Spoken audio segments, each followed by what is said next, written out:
Reece James can take his game to a new level with Romelu Lukaku in attack.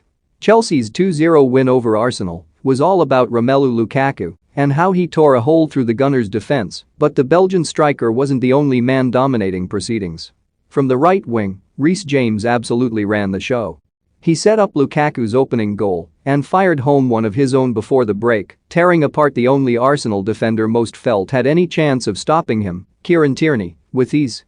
This was the kind of performance Chelsea fans have known James is capable of for years now, and it looks like the pieces could be falling into place for the 21-year-old to take his game to even higher heights over the coming season. For starters, the role Thomas Tuchel has played should not be understated. His switch to a 3-4-2-1 formation gives James all the freedom in the world to attack, and the fullback is at his best when charging at defenders and heading for the byline. He's still tasked with doing his fair share defensively, but with Cesar Azpilicueta behind him, James knows he can focus more on creating chances and scoring goals, and in Lukaku, he's finally got somebody in the middle ready to finish off those chances. Ever since his days in the academy, James has been known as Chelsea's best crosser of the ball and one of the most versatile attacking weapons on the books at Stamford Bridge, but he hasn't always had the statistics to back that up. For all his abilities, James has managed just 2 assists in each of the last 2 Premier League seasons, which pales in comparison to a direct rival like Trent Alexander-Arnold, who managed 20 across the same period.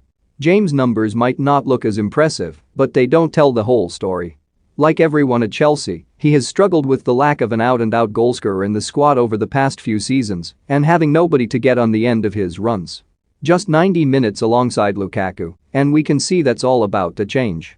Against Arsenal, not only was Lukaku there to get on the end of a cross from James, but his overall style of play helped bring the best out of the young right back. With Lukaku occupying centre-backs and dragging defenders out of position just with his presence, there was significantly more space in which James could work.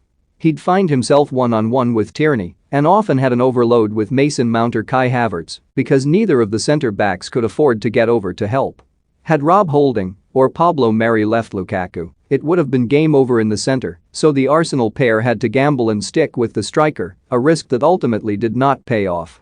James was left to run riot, and he did so to the tune of 9 crosses, 4 created chances, 4 shots, 1 goal and 1 assist. It was close to perfection from the youngster, who had a nervy penalty shout against him waved away during the first half.